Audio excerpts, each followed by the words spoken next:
someone piped up in the hospital, oh, well, if you had thyroid cancer, you'd have to have your thyroid removed. They were trying to justify still taking people's thyroids out. And I said, well, actually, you don't. And I said, you haven't done your homework, because I said, he does cryoablation. And they've never even heard of it. So, yeah, he can use it on certain cancerous nodules as well. So that's worth people knowing. Don't think if you get a diagnosis like that, that it's game over. He said, maybe I'm lucky, but so far I forget how many years he said he's been doing this, doing cryoablation, but he said, so far, I've never had a recurrence. That's really compelling data. If you look at that number of cases over that many years and no recurrences, that needs to be studied.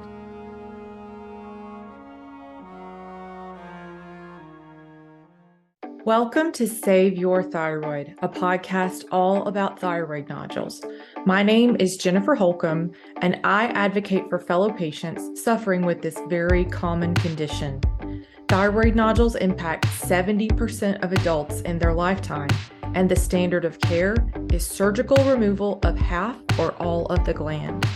But in recent years, safe and effective non-surgical treatment options have become available.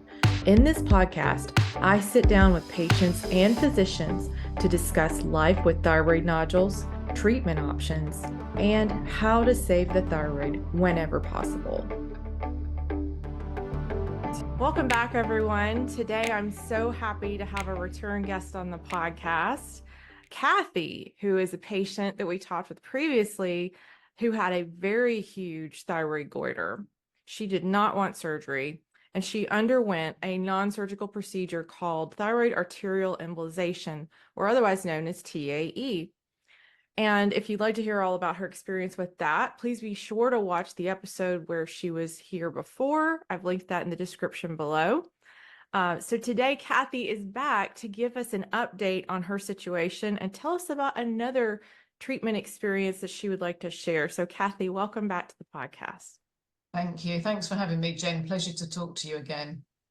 It's so nice to talk with you again. And I am so excited to hear about your experience. I don't want to spoil it, so I'm going to let you tell us kind of, before you dive into that, give us a short recap of what happened to you and then lead into your new treatment experience that you just recently had. Yeah, that's fine. So in 2020, just before all the lockdowns, I went and had a procedure called embolization. I used to have a huge multinodular goiter, and the treatment was very successful. And he did, the Professor Saim Yilmaz did 3 sides, this side, and up here. We left this bottom bit because it was the least problematic, with an understanding I'd have an ablation technique later on, to get rid of that one last nodule. So anyway, then we had COVID, and then I didn't have the funds to have a procedure, or, didn't want to fly, etc. So fast forward to 2024, and the nodule that was left, it hadn't grown a great deal. It had gone from 6.2 to 6.5 in 4 years, which isn't a huge amount, but nevertheless, it was growing. And it didn't notice anything like the other ones. If you really looked, you could have seen a bump there, but it wasn't that noticeable. So anyway, so I contacted Dr. Saim Yilmaz early in the year and said, right, I've got the money, I can come back. Could I have RFA on this last nodule? And he said, well, look, it is quite a big nodule, it's 6.5. I didn't want to go through embolization again, because it is, albeit it saves your thyroid and it's hugely successful. I didn't really want to go through that again, because you're on really hardcore painkillers for a week. It's very painful. So I said, is there another option just for this one that's left? And he said, look, I rather would do something called cryoablation rather than RFA. He said, I find that cryoablation works much better on big nodules. He said, it's either that or embolization. So I opted for cryoablation. So I went in April. So what's this, just a few months ago out there. And it was worse than I expected. I should have read up a bit more, but it was quite a big nodule. I think you've got a smaller one. It's not quite as bad. So do you want me to talk about the actual procedure and how it actually works? Yeah. Yes, take us through the whole step-by-step process, because just a side note, thank you for introducing me to Dr. Yilmaz. He's a wonderful, he was a wonderful guest. We had a really great interview, and he told me very detailed, in exquisite detail about the thyroid arterial embolization procedure and cryoablation procedure. But I want to hear your experience with it, because I think it's so, first of all, you're the only person I've interviewed who's had a cryoablation. And I think maybe we've only had one or two other patients in SYT who've had the procedure. So please share your experience, kind of go through the step-by-step of what it was like for you to go through the procedure. Yeah, okay. So I think I underestimated, because I'd read about people with RFA on small nodules. I thought, oh, I'm going to be better in a couple of days. I'll be back at work. It will be fine. So I went out there in April, and I'm very sensitive to medication. I said all that in my last interview. So other people who are much fitter generally will have an easier time. So I don't want anyone to be put off by this, because they also found out when I was there, because we discussed why I was so sensitive, to the actual drugs I was given. And they actually did a full ultrasound, and I've actually got damaged kidneys, and nobody here had spotted it. Nobody in this country. So they were amazing. They scanned all my major organs. Just, because I had a practitioner friend with me, she came with me to assist. And she spoke to them and said, look, she's super sensitive to medication. Then she thought I actually had something wrong with my liver or gallbladder. They thought it was possibly that. And actually it's not. I've got stage 1 kidney disease, which I never knew about. And I've had it back for me. So hopefully I'll be able to do something about that, because I've caught it quite early. But I would have had it a long, long time, and people haven't realised. But because I've looked after myself with diet and exercise and everything else, I've kept it all, at bay. Yeah. So that was a huge revelation. So they've got an amazing team out there. So basically what happens is, the drugs that I was given, that's what I found the hardest bit. So the procedure, it is awful, but it's not the bit that I struggled with, because I was given fentanyl, and that really, really knocked my brain for 6. I felt really rough from that. So I was given fentanyl and massive amounts of sort of painkiller for the procedure, and probably some other drugs as well. I'm not quite sure, but fentanyl was the main one. And he uses that because it's very fast acting and short lived. So why anyone would want to do that as a pleasure is beyond me. It's really horrible. It makes you feel really numb mentally, but just very odd. So I had a really tough time with the actual medication. That made me very sick. But the actual procedure, so what happens, I've been left with a couple, I don't know if you can see, you probably can't because it's a bit dark. I've been left with just a couple of very tiny, tiny scars, but you can see my neck. I mean, it looks completely normal now. Yes, your neck looks wonderful. I never know that I'd had anything wrong. So it was this nodule here. So yeah, it was 6.5, and I've already had probably, I reckon, about 70% shrinkage. So I think over the next few months, I'll have a scan in 3 months, and I reckon, like embolization, I'm probably going to have about 80 to 90% shrinkage. That's what the aim is. So what happens is, one needle goes in, and he injects the cryo gas, the freezing gas, and then another needle goes in, and that is the water that goes in, and it creates an ice bomb, and he overlaps the nodule. So he goes along and overlaps the nodule. And because mine was a biggie, it was something awful, like 2.5 hours. Oh my goodness. It's a long procedure, and you're kept awake, obviously, and he speaks to you throughout, because he wants to make sure the laryngeal nerve is fine. So but he broke it all down for me, and he said to me, right, I'm a third of the way through, now I'm half, so I knew I could see light at the end of the tunnel. But I didn't quite realize, because it was a big one, at the end, when I sort of had to sit up, I couldn't sit up, and I couldn't work out why. And what it is, your neck is full of water. It's like someone's pumped a huge balloon in your neck full of water. And then I got up. The great thing about cryoablation is all I had was some painkillers that he gave me intravenously, and that saw me through. So even though it's uncomfortable and unpleasant, it was a 24, 48-hour unpleasantness, and then I started to improve. Whereas embolization, the pain is really bad for about a week. So it swings and roundabouts. This was more intense and nastier, but shorter lived. So, and then what happened was, so I got sent back to the hotel afterwards, had some rest at his clinic. Then I got back and I was with my friend. And we actually went for something to eat in the hotel that night. And I thought, wow, I've got away with this scot-free. I can't believe it. And I knew, it was. And anyway, the next day, all hell broke loose, because I went into hypothyroidism, which is quite, it can happen with these procedures. bizarrely with embolization, I did have it, but not quite as bad. But oh boy, yeah, I had 24 hours of vomiting, palpitations, and I was given medication for that. But what really pulled me out of it, actually, my practitioner friend was with me. She got me out of it with massive amounts of vitamin C Oh, and wow.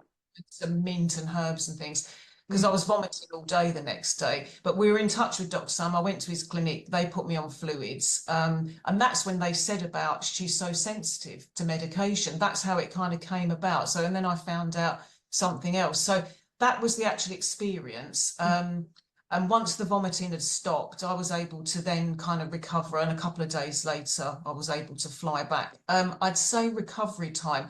I mean, the bruising was unbelievable. I looked like I'd been attacked by vampires. You know, it was so swollen and completely bruised. And the bruising went all the way down to my stomach, all the way down. It's extraordinary what it does. And your thyroid's such a delicate organ. So I'd say recovery, and my practitioner friend demanded I took a few weeks off. So I hadn't prepared. I thought I was going to be back at work on the Monday. So I just didn't lift anything heavy for a week or so. I didn't drive for a week or so. I just let everything settle down. And as the days went on, it all just reduced. And I'd say probably the bruising, I started to feel more myself after about 3 or 4 weeks. So that was the recovery time. I hadn't really anticipated that, but it was worth doing again because I've saved my thyroid. So I had some bloods couple of weeks after, and my TSH was a little bit low. Everything else had corrected, so that was all fine. So I've got another blood test in a week's time, and I'm hoping the TSH has gone back into the normal range, but I haven't got any symptoms. So hopefully that's settled down. So that was it, in a nutshell, really. It's a good procedure on a big nodule, definitely. And I mean, I would say, because he said he finds that he gets really good shrinkage, and he weighs everything up, because he said, I think he's found RFA quite good on the smaller nodules and successful, but he said with the big ones, he said embolization or cryoablation is the way that he goes. But the reason I went back to him is he's really experienced. I mean, you'll know from when you spoke to him. So that's why I went back. And because we do have a couple of doctors in England now doing RFA, and I sort of hummed and hawed, but they're very new. And I knew it was a big nodule, and I sort of thought, you know, I think you can get it done on the NHS, but he said, huge long wait, and there's no kind of guarantees. And I sort of was a bit concerned. I thought, I don't really want someone doing this on one big nodule who's not very experienced. So I thought it was worth investing the money, going back to him because I know him. And yeah, he was really, you know, really good again, very good team. You can get hold of him any-time, which is great, because my practitioner spoke to him in the evening because she said, oh, she's been vomiting, and he saw she's got hypothyroidism, and then he said, come back in and I'll put you on IV. So he's very easy to get hold of, which I think is really important. But if someone's thinking of going, definitely take somebody with you, and leave quite a few days before you fly back. So if you've got a strong constitution, you'll have a much easier time. That would be my advice to everyone. Wow. So even though you had a difficult time, you still feel like this was worthwhile. Yes, at the time I probably would have said, no, this is horrendous. But yeah, once you get through it, unfortunately, I wasn't on horrendous painkillers for a week. It was I just had a very bad 2 days, you know. Which was hard going, really hard going. It's unpleasant being ill abroad, it really is. Right. But I find his clinic very good value as well, because it's Turkey. It's a lot cheaper than going to, well, there's nobody here in the UK that even does it, but it's a lot cheaper than going, I think, elsewhere. So that was that's what I had done. I'm hoping that's it. I hope I don't ever have to have anything done with my thyroid again. That's understandable. You've been through a lot. Yeah. You said in our last interview, you've had these for probably 15 years. Yeah, so I think the nodule started growing about 15 years ago, and I never wanted it removed. So I sort of stuck my head in the sand a bit, really, and then it just got so big, I had to do something. And then I found him online. I kept researching, I kept thinking, everyone said to me, you've got to have it removed. And I just thought, well, I'll see if there's an alternative, and stumbled across him. And thank goodness I did, because he was saying that an awful lot of people have gone out to him for procedures because of the group, because we've recommended. So he was really surprised, actually, when I told him, because I think he was he's he's got a busy clinic, but I think he'd wondered why so many people had contacted him from Europe and other places. And then I told him about the Facebook group. And that's why I wanted him to do an interview with you. So he did say he's really grateful to you for starting the group and for us to share in stories and for recommending him and he just said for getting people aware around the world of what's available. Yes, yes. I'm not familiar with anyone else in Europe or overseas who's doing cryoablation. Now, that doesn't mean that it's not available. It just means that I'm not aware of them. Yeah. And then I only know of one physician in the US who's doing it. And so that's like a super small, we talked about this before too, super small niche within the niche of non-surgical thyroid treatment options. And so but it's so interesting when, Dr. Yilmaz and I talked about the procedure, about how it works, where it basically, as you said, it creates this ice ball around the thyroid nodule. So, to kind of give the viewers a bit of understanding, if you haven't seen the interview that I did with Professor Yilmaz, I encourage you viewers to go take a look at that, because he does explain this in great detail. But just to kind of recap what Kathy was saying is, with RFA, the needle has to kind of go in and spot treat and move back and spot treat and move back. And that works really well. And Dr. Yilmaz even said, I still use RFA. I find RFA to be extremely useful. But as you were saying, Kathy, yes, for these really big nodules, cryo just seems to be a really effective tool. And so it encapsulates almost this nodule with a big ball of ice. And so they're able to get complete treatment of the entirety of the nodule. And so going back to kind of RFA, the nodule, they'll treat inside of the nodule and they'll kind of get as close as they can. I keep doing this with my hands. I don't know if it's on the screen, but they'll get as close as they can to the outside edges. Imagine if I don't have a ball in my office, but imagine the thyroid nodule's a ball and you're trying to scoop out the insides of that ball. Well, that's kind of what's happening with RFA, except for you're not scooping it out, you're burning it. But with cryo, it's like you've injected the ball with water and it's freezing, and the entire ball, and then even a little bit of the outside of the ball, is inside of that ice. And so it kills the entire nodule. And so with these really big, why that's so good for these really big nodules is that when you have a really big nodule, think about it, the tendency of that nodule is growth, right? And so you don't want any residual tissue there that could potentially start growing again. So with these really big nodules, that's going to be really, really helpful to keeping it from growing back. Yeah, that's why I had it done, because I just thought, I'm hoping this can really get sorted out and I don't have to have anything else. He probably told you, he uses it on thyroid cancer, cryo, so he can treat cancerous nodules. So he also he uses cryo on so he doesn't just do thyroid in Turkey. He does certain types of breast tumors with cryo, prostate cancer, and also a certain liver cancer. So for instance, I had a chat with him. So if someone gets a breast tumor, as long as it hasn't metastatized or it's quite early on, you wouldn't, if you were a woman, you'd have no surgery, you'd have no chemotherapy, no radiotherapy. He goes in and does basically what he did with my neck on the tumor and breaks it down. That's amazing. So, I mean, and then you've got no risk of lymph node damage, which a lot of women get from breast surgery, and then they get persistent lymph node problems. So I was amazed by that. So he uses cryo quite a lot in other areas of the body as well as the thyroid, because again, I went back to the NHS after I'd had all my embolizations, as if to say, look, you really need to get up to speed, you lot. They sort of didn't really know what to say. Anyway, someone piped up in the hospital, oh, well, if you had thyroid cancer, you'd have to have your thyroid removed. They were trying to justify still taking people's thyroids out. And I said, well, actually, you don't. And I said, you haven't done your homework, because I said, he does cryoablation. And they've never even heard of it.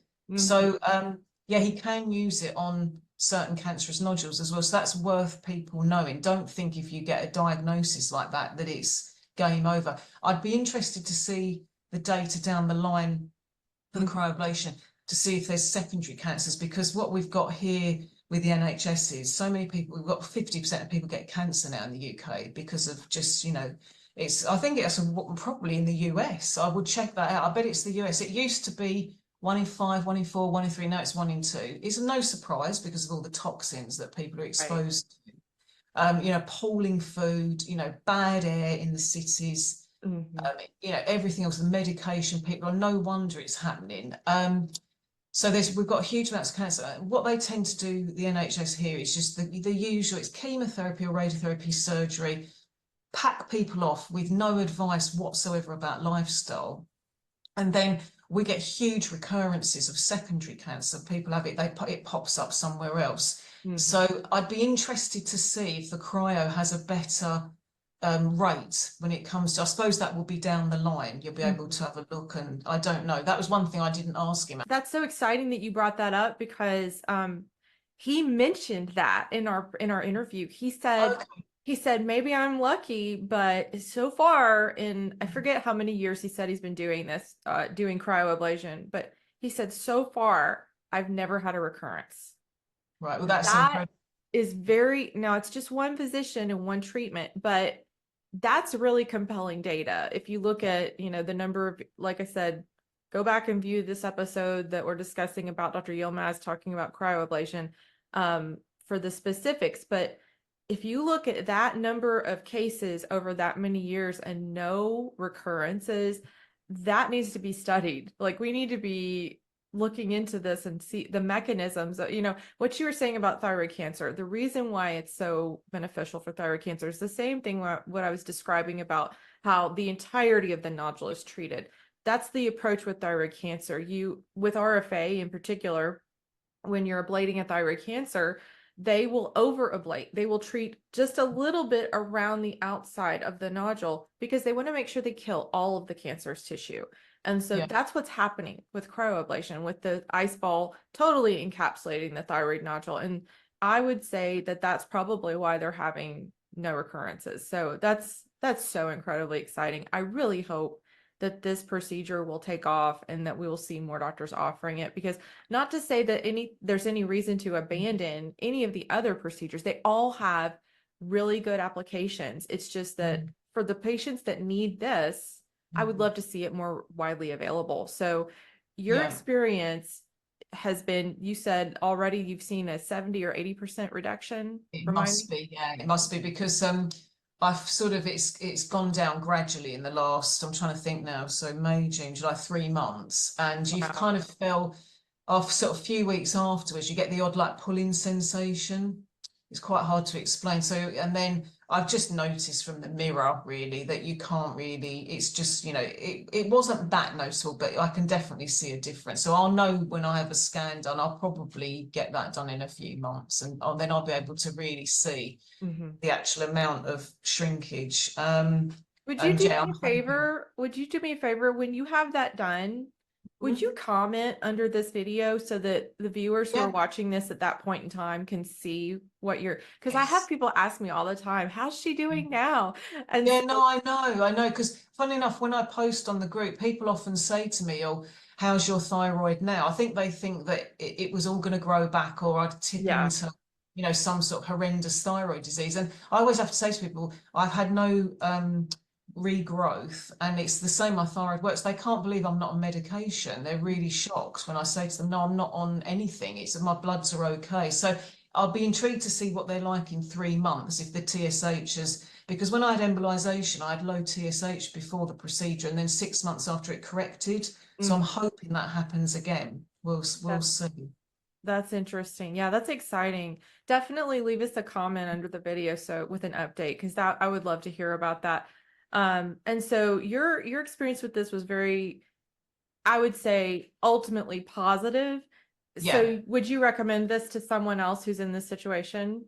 Yeah, definitely. Yeah, if you want to save your thyroid, and also, you know, for other people, if they've got things like a breast tumor or prostate, you know, go and see him and look into some alternatives rather than being put through horrendous surgery, you know, and chemo and radiotherapy. I think he's got really good options for people. So it's just worth just speak to his clinic, and he'll give you a consultation for free quickly.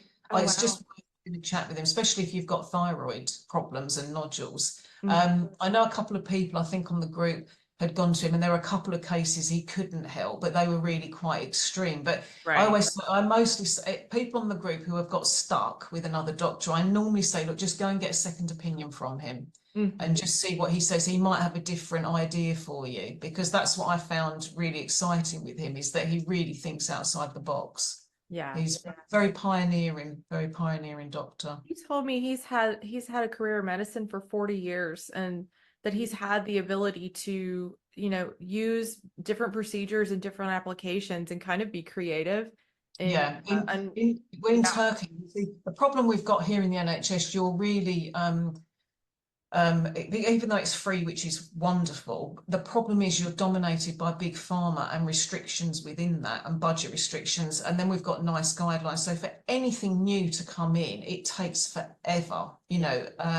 It's a really difficult situation here. So that's why it's great he's had that freedom to be able to do that as a doctor, to try things out. I also asked him, I don't know if you asked him, because I thought, how on earth did he get a patient to do embolization for the first time? Mhm. How? And it was apparently a woman who had cancer. She had nothing to lose. Yeah. So she offered, and then because he'd thought it through and thought, I'm sure this can work, but he'd never tried it out. So that's how he tried it out. So I thought that was intriguing.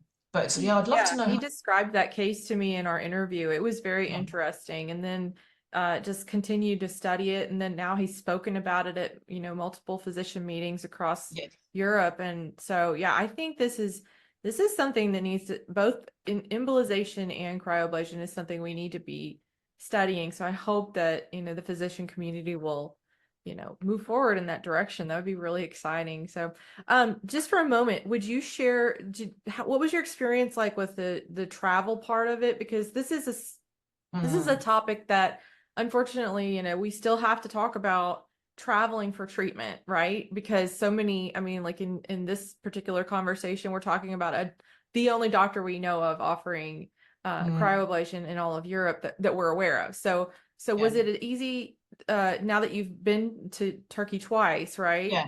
So Now, what was your yeah. experience like? So with regards to traveling to Turkey, so he's got a clinic in Istanbul and one in Antalya. So I've been to Antalya twice now, because it's quite easy to get to. It's a holiday destination. It's become much more popular as well in the last few years. So from 2020 to now 2024, I noticed there's many more Brits going, because you get a very cheap package holiday there. So there's quite a few flights. So I went from London Stansted. I'm pretty sure you can go from Gatwick, or there'll be lots of airports all over Europe where you can go there. From the UK, it's about 4.5 hours, 5-hour flight. And I stayed in a hotel, literally 5 minutes from his clinic, which is Hotel Accra, which is fine. It's very good. And that's where I stayed before. So he's now got everything on site at his clinic, which I much preferred, because when I had embolization, I had to go into a Turkish hospital, which I hated. And I think he knew quite a few patients didn't like that. His clinic's a lot better. So I went into his clinic and had everything done there. And I think he's expanded that in the last few years. Mhm. So it was a much more pleasant experience. I'm right on my doorstep as well. Although I couldn't walk up there after I'd had this done. I did have to get taxis, but it was a very, very short, it's a very short distance. Mhm. Yeah, it's not too bad. The only thing is, if you're feeling a bit rough, it is unpleasant having to get on flights and things and having a journey. And I live in Cornwall in the UK, so it takes me the same amount of time to get back from London to Cornwall as it does from London to Turkey. So I have a Really? double journey. So it's a long old day, yeah. So I got a friend to meet me at Stansted, because I thought I was going to be driving home. I probably could have done it at a push, but I had someone meet me and then they drove me back. And then I just had a few friends help me with shopping and things like that. So, and then I soon started to feel a lot better. Wow. Okay. So did you feel poorly enough that you weren't able to really sightsee or do anything while you were there? Oh, no, you know where I was nowhere. No, absolutely no. I mean, when I had embolization, yeah, it's out of the question. Absolutely. I couldn't, I mean, I was so sick, I couldn't eat anything for a couple of days as well, just a little bit of fruit. So all this lovely food in Turkey, Yeah. I've only experienced it because when I get there, I can have something, and then after the procedures, you just don't really feel like it. Mm. So, because it is a lovely place to go as a holiday. You know, a lot of people go there. They call Antalya Turkey's paradise. I think that's what they call it, the locals. But Mm. you can get, it's really good for taxis and it's very geared up for tourism. So, and they do, obviously, it's medical tourism that out there Right. because they go to have their teeth done and you know Yes. hair implants, all sorts of things. So they're Mm. geared up for that. So in terms of getting around out there, if you wanted to go, it's really easy to get about and get taxis and things like that. Mhm. And it's a very professional setup. Mhm. There's no problems at all. Do you think you'll ever go back for a follow-up, or will you continue to do that just locally? Yeah, I'll probably it's a long way to go. So Yeah. I'll keep in touch with him because I've introduced him to other people as an introductory email. I'll always keep in touch with him. Hmm. And my practitioner friend, she wants to speak to him more in depth about the breast tumors that he treats as well, because she treats all sorts of illnesses. So she's hopeful. She got on really well with him and had all, they were chatting for ages about all the different various treatments he does. And also he's got a really good female doctor who's a sonographer who's fantastic there. So we were talking to her quite a bit as well. So he's yeah, he's really good. I mean, I'm trying to think. Yeah, he's been in practice a long time now. So yeah, if anyone wants to go and get treatment with him, do it, because he will retire at some point. I don't know when that. Right. We talked about that in the previous episode. And, that's the thing that makes me saddest when I talk with any of these doctors who have adopted these thermal ablation procedures. And, a lot of the patients, have this fond, this connection with this doctor because this doctor's done something so incredible for them. And Yeah, then, but they're close to retirement. So, I really hope he's training, yeah. his successors and as well as all these other doctors that I've interviewed who are, in their 60s and maybe Mm. considering retirement in the next few years. I'll just ask one final question. Kathy, do you have any regrets with any of what you've done regarding your thyroid, regarding waiting for treatment or the treatment path that you chose, or would you do it all over again to save your thyroid? Yeah, I would. At the time, I didn't, it's awful when you're in the middle of it, but yeah, Mhm. it is worth doing. I mean, I did wait, the nodules were massive. That's just because I didn't know there was an alternative out there. I had no idea. That was the only reason. And then the reason I've had to wait for this one is because of restrictions and, Yeah. finances really, but it wasn't critical. So I could have left it a bit longer. Um, so no, I don't have any. The only regret probably with the last one is I should have done a bit more homework and Mm. asked a bit more about recovery time. I didn't, I think because I'd been to him and I thought, oh, he knows, he's very good. We all know what we're doing.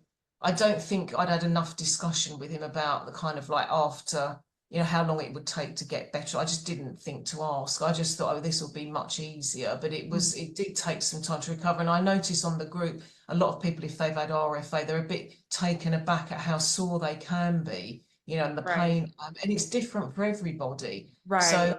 I Yeah. think I'd underestimated it. It is, and your thyroid is a really delicate organ, and I'd had Yeah. huge needles poked all the way, it was going through, and it was a long procedure. It was Mhm. really tough, really tough. I had a lot of medication pumped into me, and it Mhm. was a long time to be put through something like that. It was hard, but yeah, now I've come out the other side. I think, yeah, I definitely wouldn't have wanted to have risked surgery and then been on thyroxine. It's not for me. So I didn't want to do that at all.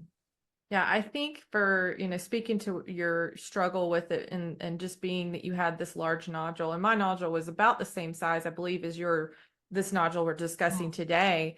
The larger the nodule, I think that the tougher it is to Yeah. recover. Even though, if you're comparing it to surgery, the surgical recovery is probably going to be, I would say, probably worse just because it's much more intense anesthesia. You're put completely under for surgery and you've got a surgical wound and you're dealing with, the loss of your thyroid gland and having to start up medication and all of that.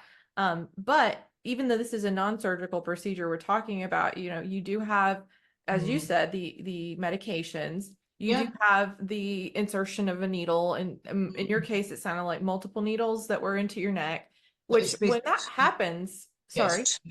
You've got two Okay. needles, really, and they, I mean, I've been left with little scars because they are big. So you've got one Okay. for the gas and then one for the water. So Mhm. it's two big needles in your thyroid, and yeah, working their way along. So it Yeah. is, yeah, it is hard, really hard thing to go It's through. puncturing those strap muscles in your neck, and that's what Yeah. causes the soreness. Uh, that can, as you said, it was caused a lot of bruising, which Professor Yilmaz did mention that there is a lot more swelling and a lot Mm. more bruising after cryo.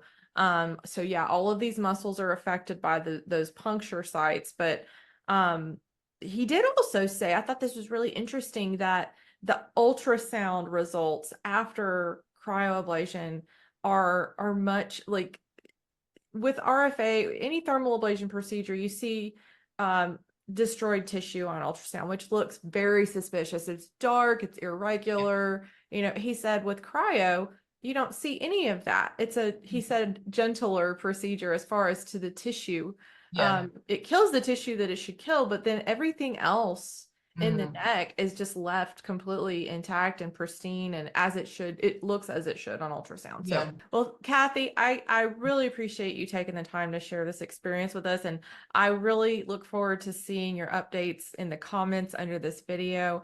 Anyone who wants to see Kathy's previous interview or my interview with Dr. Yilmaz, that information will be linked in the description below. Thank you so much, Kathy. Thank I look you. forward to talking with you more in the future.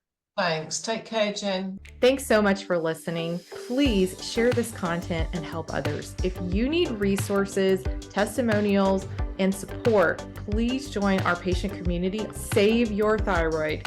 You can also find me on social media and Substack under the media handle, It's Me, Jen Again.